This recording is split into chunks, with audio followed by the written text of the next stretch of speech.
This town hall is hosted by Congressman Denny Heck, who represents Washington's 10th Congressional District. We are thrilled to be joined tonight by Dr. Trevor Bedford, a computational biologist at Fred Hutchinson Cancer Research Center. We've been collecting questions from you through social media and constituent mail, and we'll be using those questions to drive this discussion. If you're watching this live on Facebook and have a question, please ask it in the comments section of this video, and we'll try to get to some of the questions from live viewers as well. Before we get to questions, I'm going to hand it over to Congressman Heck and then Dr. Bedford for some opening remarks. Congressman Heck?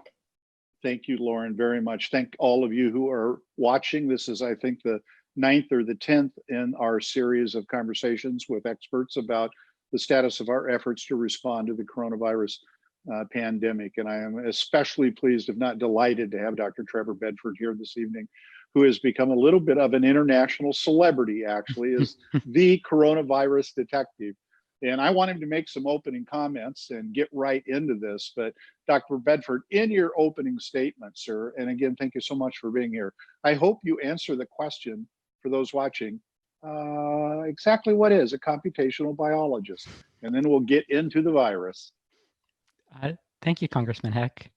So a computational biologist, basically, so we've gone from in biology, if we go back 40 years, it was a very data poor science compared to many other sciences.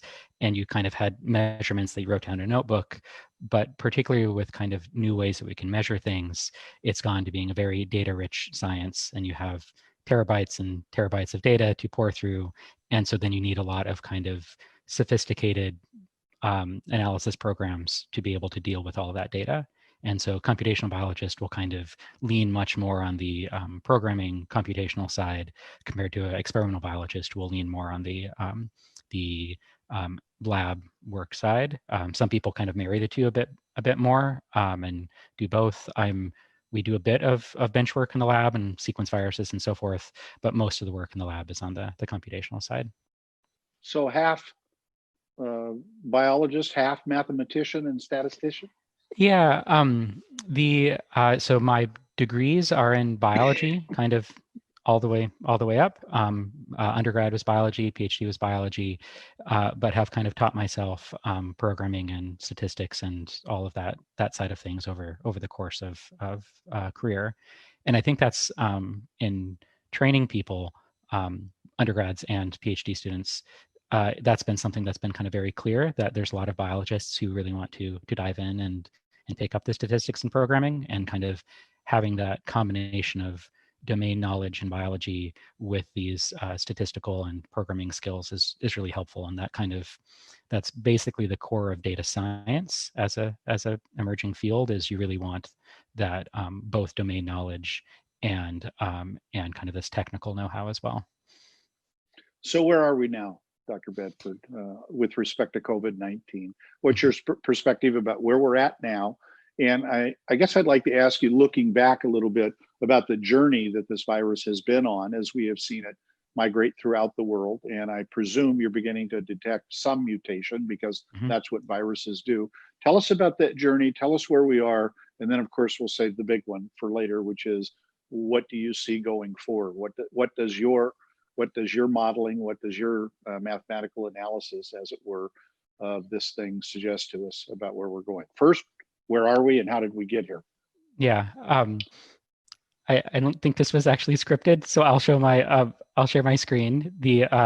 So this is the little opening remarks that I wanted to discuss, that kind of goes through things. Let's close this. So yeah, I wanted to address exactly those questions. I think that's very key. This should be pretty quick. So how we got here, where are we now, how do we get out of here? So I want to kind of focus on how we got here from this genomic side, which is something that that is really something that I've focused on, and in how this works. And kind of in essence is, let's say we have an epidemic. Each red dot here is some individual who gets infected with COVID.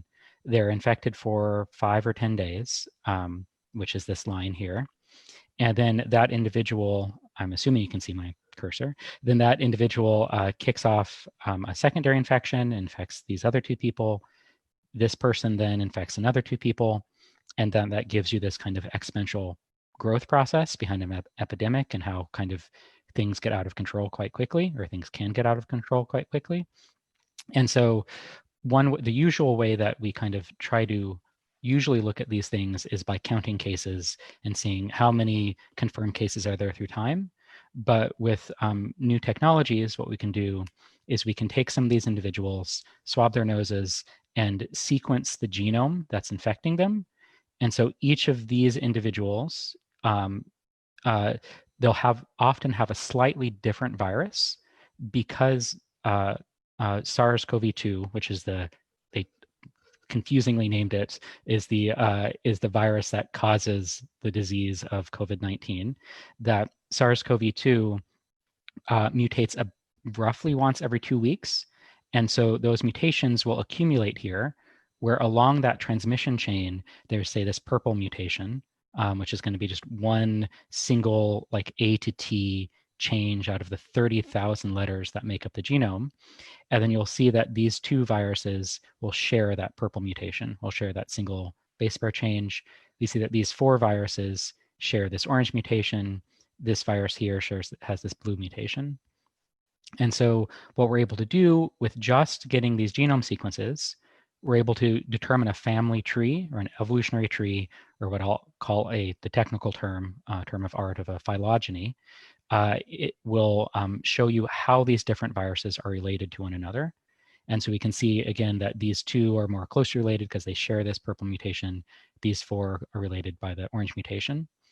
And what this can tell us about is we can use this family tree to learn about this underlying transmission process and how the epidemic unfolded. So if we just dive right in and look at data that we have from SARS-CoV-2, and these are now kind of snapshots through time, whereas if we look in samples that were collected in December to mid-January, all of these either came from Wuhan in Hubei in central China, or were these known travel events where there was someone like this person in this blue dot here, and here is someone that was found in Bangkok that had just traveled to Wuhan, and were kind of direct introductions. We saw that in these viruses that were collected in December and early January, they're all almost genetically identical to one another. They only differed by at most 2 mutations. And we're able to use that known mutation rate of the virus to then estimate that the common ancestor of all of these viruses was only back in late November, early December in 2019. So we know from that genetic diversity that the virus wasn't circulating for months and months beforehand, that really it was a recent emergence in Wuhan, or very nearby Wuhan. And then if we go forward from January 15th to February 15th, we see the large epidemic in China. Each of these purple dots is a virus sequence from someone in China. And then we have these red dots in the US and these yellow green dots in Europe. And we can see at that point, we start to get these kind of one-off introductions of travel cases moving from China and showing up in the US and in Europe. But for the most part, those travel cases were caught and contained. However, during this time, there were some arrivals that landed in the US and in Europe that were not noticed when they arrived, and then kind of kicked off a transmission chain that wasn't being noticed. And so when we go forward to mid-February to mid-March, we can see that those transmission chains that initiated in late January and mid-February really grow to be sizable and cause epidemics within the US and in Europe from kind of these multiple origination points from China. And then we see that that if we go forward from there, that then we kind of have continual evolution and continual spread of the virus from this point.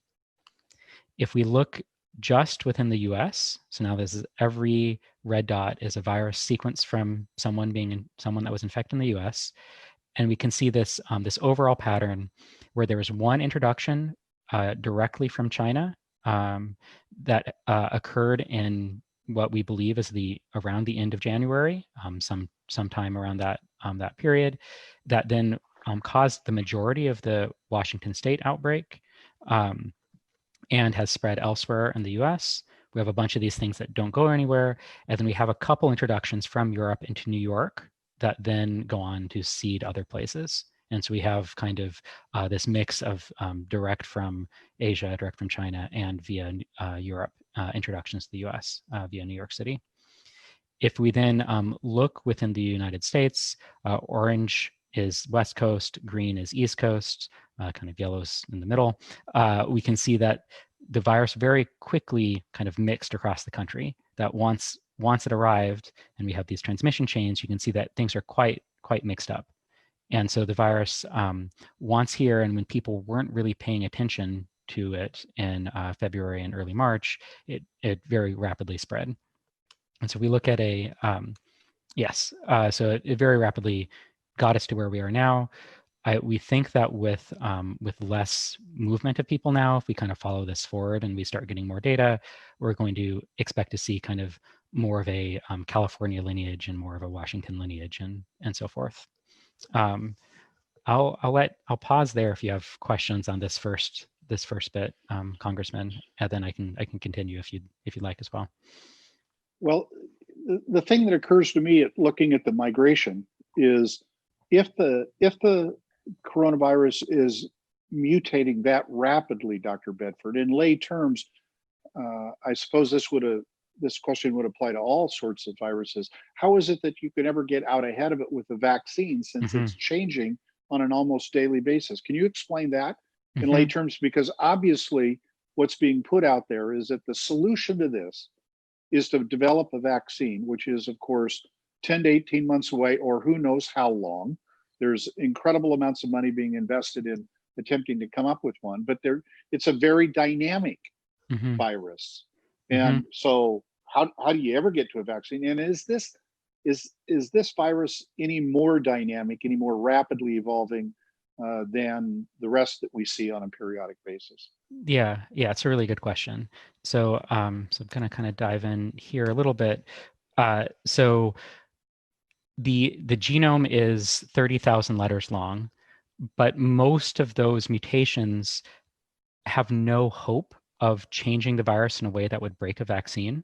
So the virus is made up of kind of multiple proteins and multiple kind of machinery to replicate itself and so on. There's only kind of one protein that's on the surface of the virus, which is called spike, or S here. And spike protein mutations to spike protein could conceivably mess with a vaccine and make it so that if a vaccine targets version A of the virus, a mutation to spike that kind of changes spike protein a bit could make that vaccine less effective. Right now, if we look at spike, we can see that there's basically been just one mutation of relevance. Everything else is quite rare. And so there's kind of, rather than a mutation every 2 weeks, there's been one mutation since December in spike that could have an effect. And we see that, interestingly, that is kind of distributed. I can do this here, where these are largely European-derived viruses that have this mutation in spike protein. These are viruses that were the original form from China. And we can see that in the US, there's actually a mix of these two variants between much of the East Coast is this G variant, much of Washington and California is this D variant. We'd expect that a single amino acid change, a single letter change to the protein, is likely not to have a big effect on a vaccine, on antibody binding. We can also see that for influenza, which was probably the primary research focus before January. And then in influenza, we need to the WHO every 6 months has to update the vaccine strain because flu does evolve. And then we can see these X's are representing these different vaccine viruses. And we'll see that generally, I think I have this roughly, that these are separated by 5 or 10 amino acids. There's a good number between them before you have to kind of think about updating the vaccine.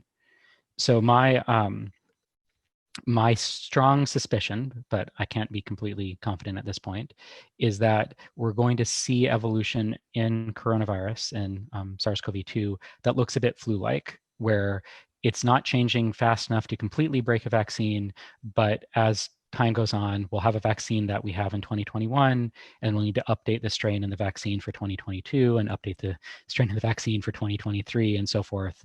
And we'll have some unfortunate thing where we have to keep getting revaccinated the way that we have to keep getting revaccinated for influenza. It's conceivable that it will be slower than that, but that's the I don't think it could be faster. But I think that's the most likely scenario. So here's what I think I just heard you say, Dr. Bedford. It is mutating, as they all do, but not in a way that necessarily suggests that it will be vaccine immune, as it were, or resistant, more accurately. But I also heard you slip in there a reference to a vaccine in 2021. So you've been tracking this virus all over the globe, the way it's mutating and its path of travel. And having studied this and previous viruses for a long period of time, what is it specifically that you would say, again, not asking for a hard and fast prediction, about how long it will take us to have a vaccine? Understanding that this virus has a mind of its own, we get all those qualifiers, but and I presume you're following the literature about what different labs are trying to do and steps they're taking. Where are we, sir? So this is hard for me to, because this is not my real area of expertise. We have people claiming that we can get something out by September. I'm not sure that's possible, but I could imagine early 2021. My understanding from coronavirus in general is that the main worry before we had some data that's emerged in the last really couple weeks is that that you would have a vaccine that you make and you try out in human volunteers, and then you find out that it doesn't induce a strong immune response, and then so you have to kind of go back to square one. The studies that early results that have come out from safety immunogenicity trials with the Moderna vaccine and also the Oxford Group's vaccine, which I don't remember the name of, shows that it has robust immune response, and so that's a good first hurdle there. You have to then, you don't know that immune response will actually be protective, which will be the next hurdle to get through. But early indications look good. My understanding, which again, this is not my core area of expertise, is that that much of the issue might not actually be getting to that initial vaccine that actually works. It will be scaling up to the billions of doses that the world needs, and so that we could end up with a first rollout of some doses in even say the fall, but that we won't be able to get everyone vaccinated until 2021. And then the medical ethicists and a lot of other people are going to have to weigh in. Well, thank you. I knew that wasn't your core area of study, but it does. It was a question begged by your expertise, and so is this one, which is transmissibility. You're tracking this thing. You're the coronavirus detective. You're tracking it, its rate of spread, and we're hearing lots of different things. And in fact, we've heard different accounts as to how it's spread. The one thing that has seemed to be consistent from day one is that it is, relatively speaking, pretty transmissible compared to others. So can you talk about what you do know about transmissibility? And then perhaps that will segue into some of the measures that public health officers are recommending that we take. How is it transmitted? How easily is it transmitted? And maybe just a little bit about how that compares to other viruses that you've studied. Yeah, this has been interesting and surprising. Where so the main lines of evidence that I've seen surrounding this come from contact tracing sorts of studies, where you have epidemiological investigation, you have households with an index case, where the first person gets sick in the household, and then you investigate and take swabs from other people in the household to see if they get sick. And then you also do this in kind of other clusters of infection, workplaces, and so forth. There have been a number of these studies published, which are kind of traditional epidemiological investigations of things like churches, choir practice, call centers, restaurants, households, etc.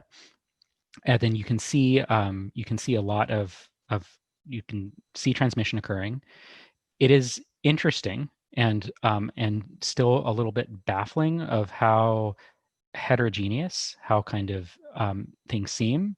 So generally the household attack rate, secondary attack rate, so if one person in the household is sick, the other people in the household only get sick about 20% of the time. And so it's not like everyone that's in contact with the individual necessarily gets it. But then you also have other settings like choir practice, where one person who's sick will infect 50 other people in a room, and this kind of huge variation there. And exactly kind of why someone can be in the same household with some person for days and not get sick, and you can spend an hour in choir practice with someone and be infected is unclear. The real kind of worry and kind of fundamental issue behind this transmission that has made this such a challenging disease to combat is that it's now quite clear that that the general timeline for someone becoming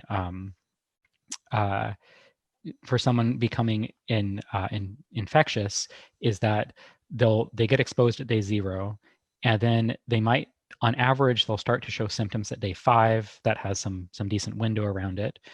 But when they show symptoms at day 5, they've likely been infectious for days 3 and 4. And you can kind of see that they've had viral load, that they've been kind of producing virus even when they don't have symptoms. And so there seems to be a pretty large component of pre-symptomatic transmission that definitely exists. It's still debated how much asymptomatic transmission there is. We know that and this is also strange, that different studies have kind of quite a wide bar here, where in some cohorts you can find 6% of people are asymptomatic, and other cohorts you'll find 70% of people are asymptomatic. I think a lot of that derives from your definition of asymptomatic, and whether it's kind of meeting these kind of, you have to have cough and fever and something, or if it's any symptoms qualify. But whether those people that are posse-symptomatic, that have very little symptoms, or truly asymptomatic, whether you get transmission in those settings.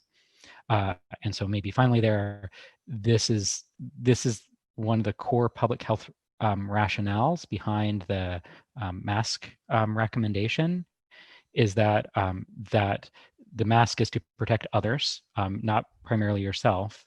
And if you have these frequent situations where someone can be infectious and not showing symptoms, then the best thing they can do is be wearing a mask to protect those around them.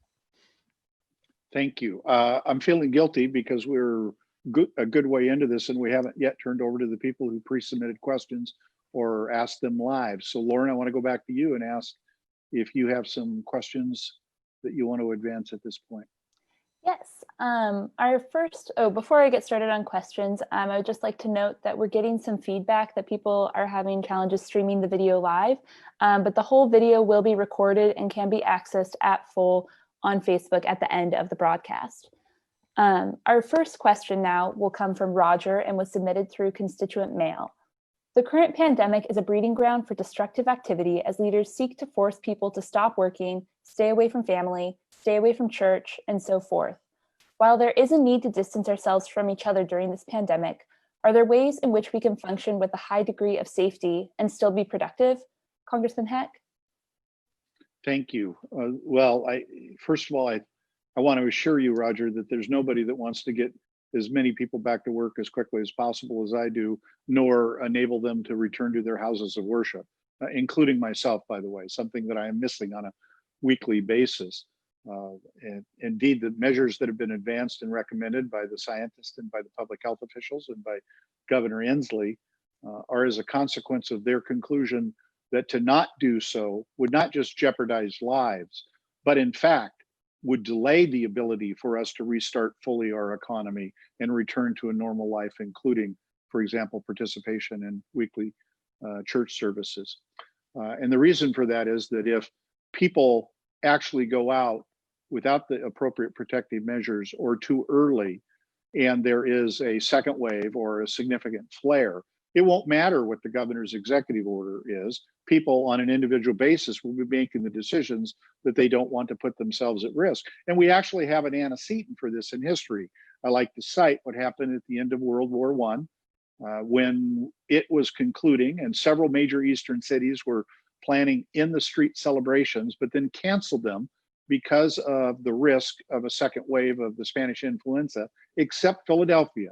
And indeed, Philadelphia had a flare as the second wave hit America, and Philadelphia's economy was the last to recover from the second wave because of the severity with which they had been hit. So what we're trying to do here is actually get the economy going and enable us to go down, in my case, to Lutheran Church of the Good Shepherd just down the street on a regular Sunday basis. So that's what we're actually trying to do. Dr. Bedford, I'm going to ask you as it relates to the question about what can be done. The conventional wisdom now among those of us who want to have protective measures and restore as much normalcy as soon as possible is that what we need to do is test more robustly, contact trace, and isolate those that have been indicated to have an infection. And that's kind of accepted among many people. But I want to ask you, are those the appropriate measures in order, as it were, to corral, if not defeat this virus over the long term, while we are simultaneously investing in both therapies and a vaccine? Yeah, I absolutely agree. So that test, trace, isolate is the primary public health intervention that we have at hand. We also know that it works. So we can look at cases like a lot of people. So South Korea is very obvious as that they were able to ramp up and manage this thing, but we also have countries like Vietnam that were able to completely suppress the epidemic via test, trace, isolate, and kind of quarantine measures, and actually having this intervention to stop transmission. And you can think of that as person A gets sick, they at day 5 they present with their with symptoms. If they get tested right away, you can then go in, interview that person, find out who they've been in contact with, and then test those other people and isolate them, quarantine them before they can actually spread the virus. And this intervention is known to work. Like it's known to work in general for things like Ebola and tuberculosis, but we know it also to work for SARS-CoV-2. So I think that is exactly where we should be aiming to build up our public health capacity. This we still need for Washington State. We need more testing and faster and more contact tracing. It's being ramped up very quickly, but that's something to kind of be completely focused on. In addition, with a kind of emerging epidemiological, these investigations I was discussing, we can start to figure out what are actually the risky activities and what are the safer activities. And so we're seeing things like, generally we haven't seen very much spread out of doors. And so that kind of has implications in terms of national parks and so forth. And so we can start to make smarter decisions about what activities should be limited and what activities should continue or should be reinstated. So I want to put a little context to the testing portion of that in our state. We have the lab capacity to perform the amount of tests that we need. What we don't have are the supplies to perform the test, nor the equipment or the transport materials to get those swabs to the labs. So right now we're about 4,000 to 6,000 tests a day But what the public health people say is we need to be somewhere between 20 and 30,000 to kind of optimize this test, contact, trace, and isolate. Lauren, next question, please. Yes, our next question comes from a Facebook Live viewer named Richard. I've had 35 flu shots. Will I get coronavirus? Dr. Bedford, would you like to answer that? Sure. Unfortunately, unfortunately, that there should be. I'd expect pretty much no chance of a flu shot protecting against coronavirus. The only way that there could be some interaction is somehow a recent flu shot generally primes your immune system rather than having a specific response. But I'd strongly suspect that there wouldn't be anything there. That it'll be another vaccine that we'll have to get every year, which won't be fun, but should be effective. Thank you. Our next question comes from Twitter. How are the forecasts so radically wrong they inspired ruining the livelihoods of 45 million now unemployed Americans? Dr. Bedford? Mm-hmm. So this has been interesting, where many of the early forecasts, and maybe forecast is like, you have to think of this word as the way that many of the folks in the epidemiological modeling community, which I'm kind of adjacent to, I don't do these forecasts myself, but I am colleagues with people who make them and who work on this, where it's kind of in many ways or can often be a way to kind of formalize your thinking surrounding a problem, and like, if we do X, Y, and Z, what will happen? And so the forecasts of 2 million deaths in the United States were made under the let's pretend America does nothing, and let's everyone just continues and acts exactly as they were before. And then, because this thing is quite transmissible, we know that if everyone were to just behave like they always did, we'd expect by the end of the summer, roughly, that 80% of the US will have got this thing. And then, even though it's the infection fatality ratio is not huge, it's still something like 0.5% or 1%. And so in that 0.5% to 1% range, if you have 80% of America getting this, you end up with 1 or 2 million deaths. And so that is kind of the fundamentals to that quote forecast. I think what the nuance here, which is a little bit difficult, is that that even if we did not have mandated social distancing policies, stay home, stay safe, etc., people would have also behaved differently, and they would be interacting less, and people would be scared of getting sick, and we'd have decreases in transmission. So I don't think that there was any scenario where we would actually get to 2 million deaths. The question is the delta, the difference between the policy-oriented approach versus something more like what Sweden has done, and what let's kind of leave it up to the virus. And so this answering that fully is quite challenging. We do see that for states, we have this at the kind of individual state level data for Google and Apple mobility data of how people have been moving around. And we can see a very strong correlation between between social distancing and decrease of viral spread. This has been quite clear. So if policies cause people to social distance, they should have decreased viral spread. This is also clear. The exact delta between the scenario that would have happened if you hadn't made this policy and the scenario that did happen because this policy was in place is quite challenging to figure out.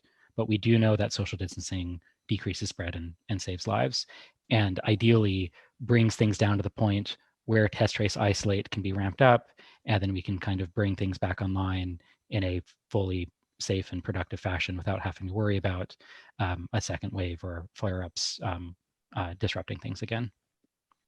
And that's everybody's goal, right? Everybody wants us to be able to bring the economy back up Yes. as soon as safely possible. And I don't think we are well served in this debate about the need or the necessity or the importance to socially distance and to ramp up our testing, contact tracing, isolating. I don't think we're well served in pursuit of that by refusing to acknowledge that there is an unbelievable amount of harm and damage being done to people's lives as a consequence. I mean, after all, we now have unemployment levels rivaling that of the Great Depression. So for those of us of an age who had parents that lived through it, or grandparents even, we know how indelibly on their soul and on their psyche that period of deprivation and hardship was upon them.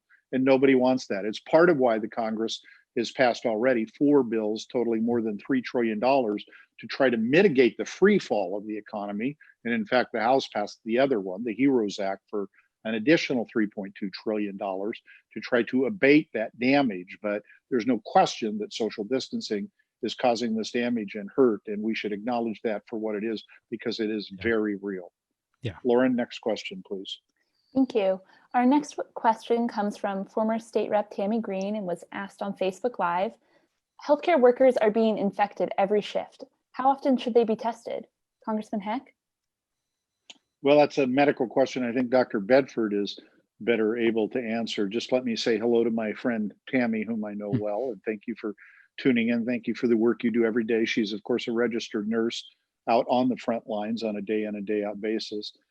I do want you to know that the Congress has recognized this risk in a number of ways. First of all, it provided billions of dollars in additional assistance to ensure that people who work in healthcare delivery especially, but all sorts of other essential work that interfaces with other members of the public, with money to provide the personal protective equipment that is now finding its way out into the system. Nobody should go to work in that kind of an environment without a rock solid assurance that they're going to at least be given the protective mask and gowns and booties and the other kinds of things that can help keep them safe. But we also recognize the heroic nature of their work, which is why the bill is called the HEROES Act, in providing them with additional hazard pay, because they really are deployed in combat type duty.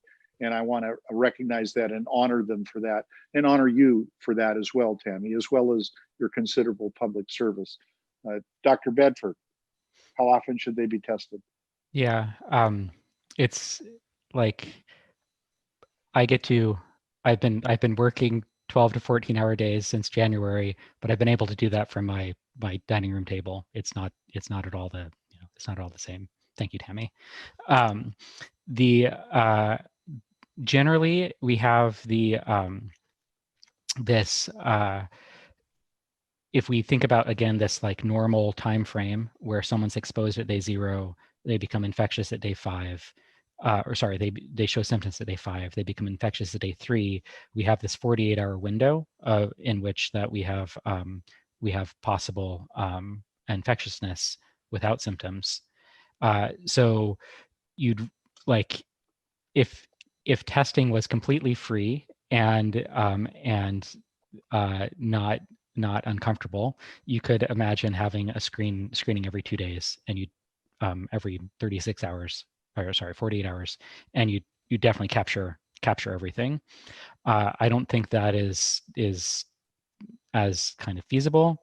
I think the once weekly testing is probably the way to go. Normally that when I see modeling work on this, it surrounds kind of that as a larger intervention where you kind of want to lean more on the contact tracing side to pick up rings of infections to find things rather than just kind of massively testing everyone.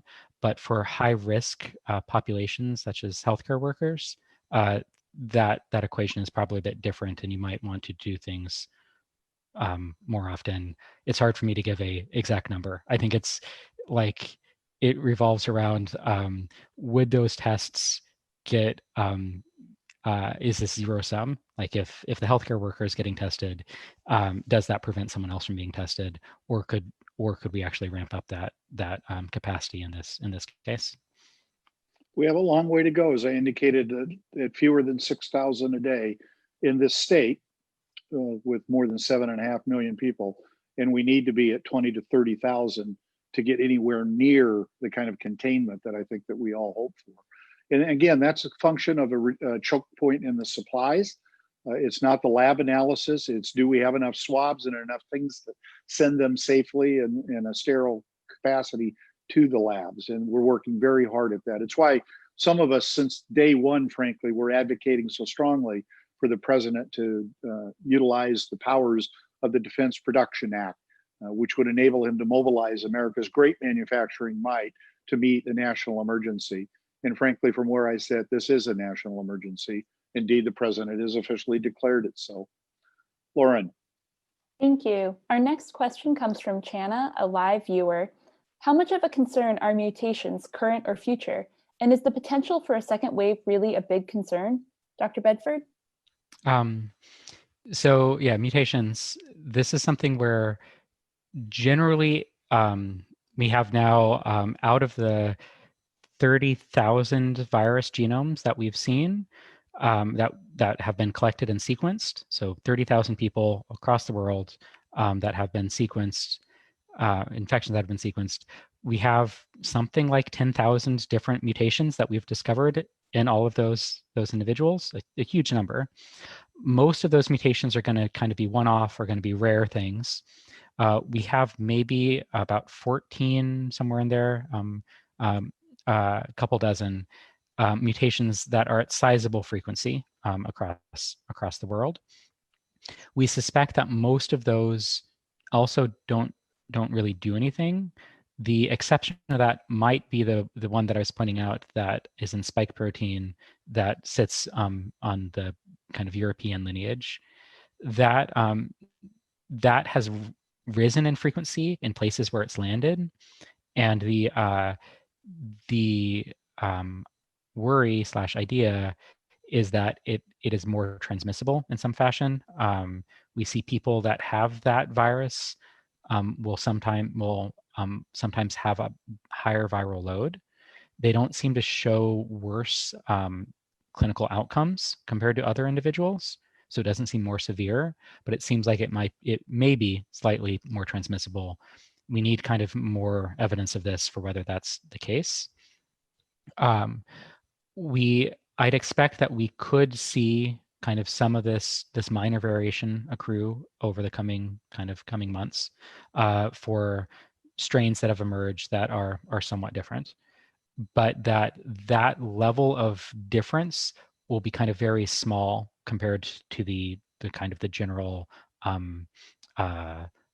existing level of transmissibility and severity of the virus. It's not likely to get much more severe or much more transmissible. In many cases, it's hard to figure out what way things will pivot. That evolution wants a more transmissible virus. That the way you can get there is sometimes by attenuating the disease, so things are less severe, so people kind of spread it more. But the other way evolution can get there is by having higher viral loads and having kind of more virus in someone.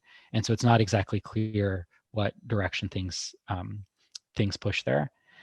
So generally, it's something I think to be watching for, but it's not something to be like overly concerned about. That I think the virus that we have now is bad enough. And there was a second part of the question that I've now forgotten. What was that again? Second wave. Second wave. Yeah. So this is something where we've been seeing things trend down in cases per day. So we've gone from a peak of 30,000 to now about 20,000 over the course of April, May.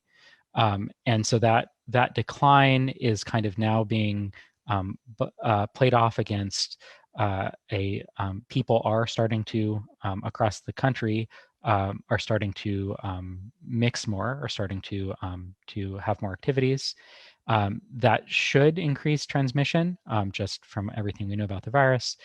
But we also have have some amount of seasonality. We see that coronaviruses in general, seasonal coronaviruses, are winter diseases, and then in the summertime they don't show as much transmission.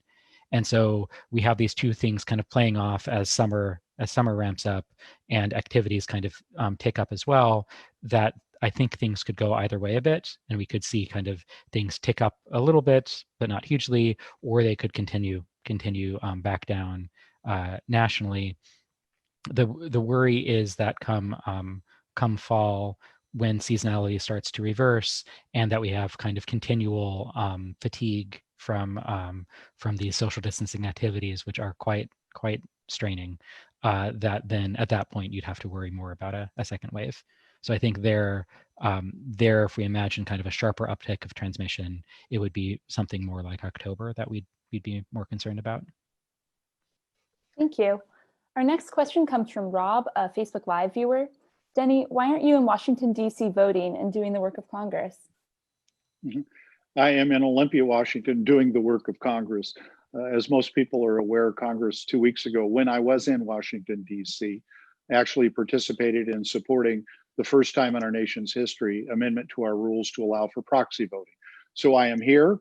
I was working on my congressional responsibilities for most of the day. And in fact, I voted. I had to send very specific written instructions as to each and every vote before the House to my colleague in Washington, D.C., who then cast my vote. And the reason that I chose not to go was because, frankly, the three medical doctors who are members of the House Democratic Caucus all stayed home and said that that was the thing to do, as did my physician. And as a consequence, given that I could continue to do my job, I chose to stay in Olympia and continue to be your congressman. Thank you. Thanks for asking, Rob. Our next question also comes from a Facebook Live viewer named Kim. Dr. Bedford, can you describe your new assessment about the first community case in Washington and its relation to the Washington outbreak? So, yeah, so if we think about the timeline here, that we had on January 15th, there was an individual that returned directly from Wuhan to Snohomish, was screened on January 19th and was COVID positive. That was the first positive case in the nation. There was an intensive contact tracing investigation of that individual. They screened, the Washington Department of Health screened all of their contacts, did not find anyone that was sick.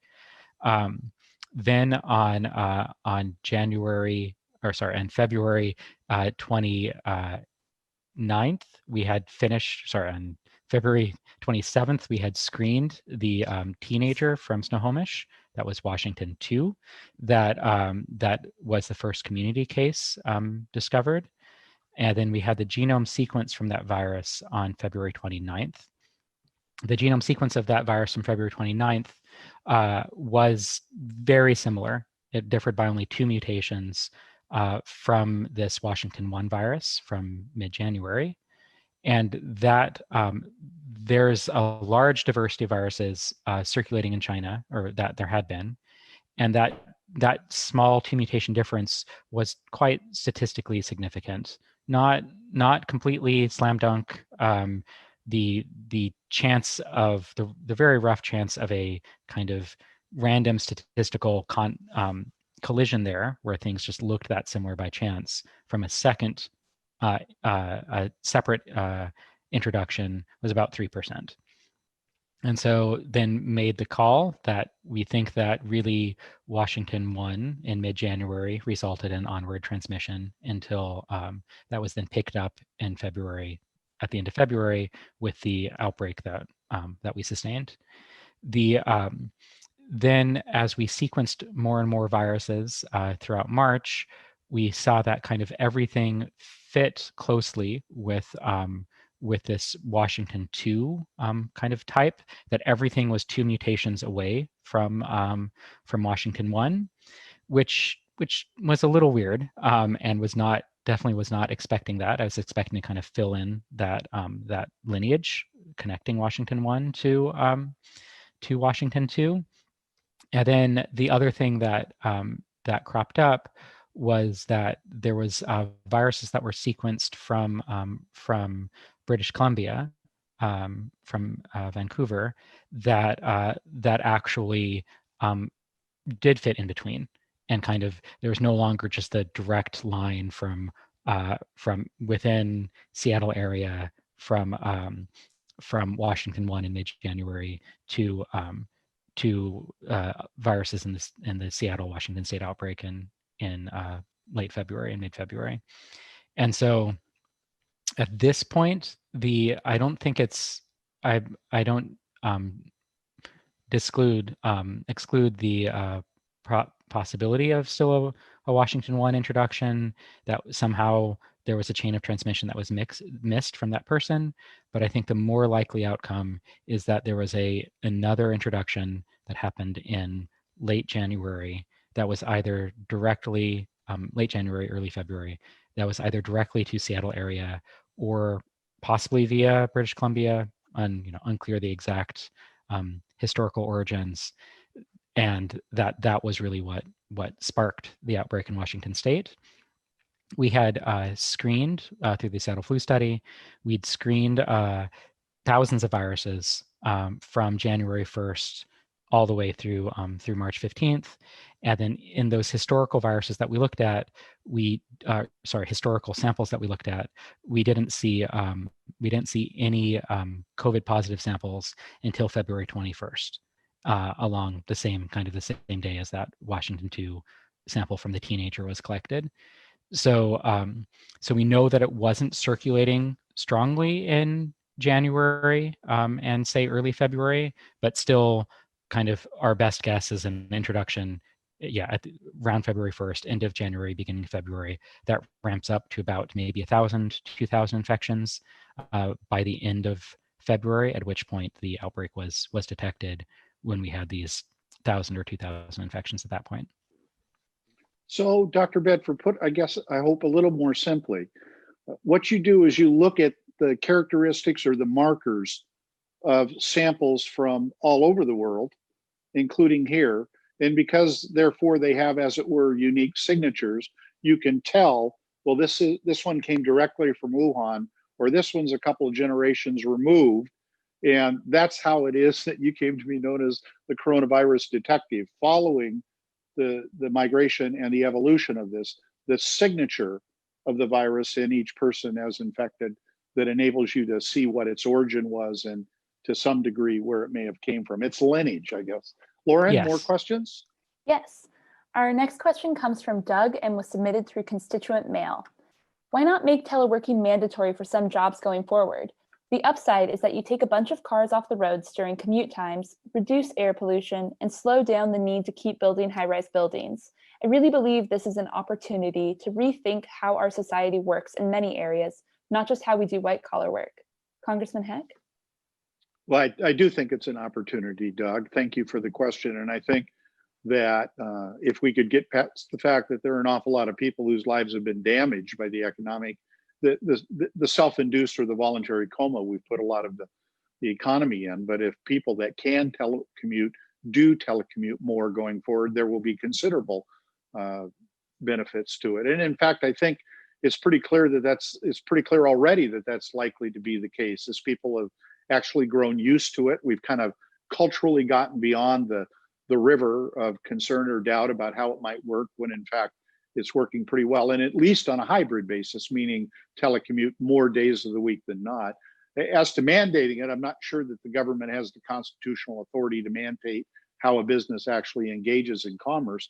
But the fact of the matter is there are ways to create incentives, and not the least of which is worker preference and how people have grown used to this and how they want to continue to do that on an ongoing basis. I think you're absolutely right. There will be more telecommuting, without a doubt, going into the future. And there is a good part of that that is very positive.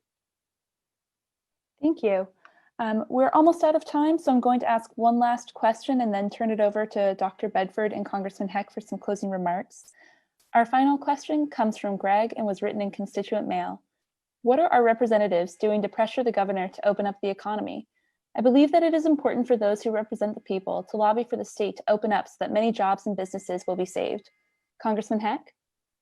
Well, thank you, Greg, very much. We actually have twice weekly telephone conversations between the congressional delegation, excuse me, and the governor or his team, and exchange information about what it is the federal government can do and what it is that the state government can do. Again, however, Greg, I'm going to suggest to you that we are in a position and have the perspective that we need to get this economy opened as soon as is safely possible. And that's the key, that we cannot do this faster than we can stand up some of these public health measures or encourage people to actually utilize them so that we can avoid an even worse crash of the economy. Again, I want to reiterate something I said earlier. The economy has been placed into a voluntary coma. That is true by virtue of the governor's executive order. But there has been no, as it were, law enforcement enforcement of that. In fact, it's been largely adhered to on a voluntary basis because people acknowledge the public health benefits and importance to saving lives. And even if the governor were to withdraw it, there might in fact be a surge in less social distancing, as it were, and less safe public health practices. But we know with a certainty, on the basis of everything that Dr. Bedford has said here earlier and other public health officials and medical people, that there would be a surge in the virus. And that would cause people to then, in turn, voluntarily withdraw from the economy. We have, if we want the economy to reopen as fully as is possible, we have to defeat the virus in the way and through the measures that we've talked about. And in the meantime, it's the responsibility of government to cushion the shock of this terrible, terrible thing as much as possible so that we all get back to where we want to, which is a substantial increase in open businesses and people getting back to work. Thank you so much. And that concludes our town hall with Dr. Trevor Bedford. Would you like to both take a moment to provide some closing remarks? Dr. Bedford, please. Yeah, thank you. It's been a pleasure. Under the circumstances, I think that the kind of everyone should just be fully focused on this test, trace, isolate. It's such an obvious thing to be investing in and working on, especially when you think about if we have to hire an army of contact tracers. There are people that right now that could do that, and that making that happen is hugely important. And right now there seems to be it's feeling like there's, with like cases trending down, that kind of there's people are feeling less urgency about this, but really kind of getting this in place as quickly as possible will kind of allow a safe return to normalcy. And you can also imagine that general strategy working. So it's like the thing that public health should do at a county and state level. But if you have a large workplace, if you can kind of organize, that workplace can self-organize some ability to do testing and contact tracing, then that takes load off of public health to do that activity as well. And you can imagine this as a general strategy at multiple levels to be able to combat the virus. And it's something that kind of, can be invested in and paid attention to across society. Dr. Bedford, it's been a true honor to have you on. I'm going to go out on a limb and guess that when you were doing your doctoral work and your postdoc work, you never imagined that you would become a Twitter celebrity on an international basis, as you in fact have. And I want to acknowledge as well the Fred Hutch at which you work. This is a regional and indeed a national, if not international, treasure that is in our backyard for all the work they do in cancer treatment and therapies. It is such a blessing to have them as a part of our region and to have all the people who work there who contribute so significantly to scientific advances, including you, sir. We are honored by your presence and we are grateful for it. As we are all of those of you who joined us. Stay tuned. We will have more episodes in our continuing series of helping explain what it is we can do, what we should do, and hearing from you about what you would like us to do to deal with this pandemic. Thanks again for joining us.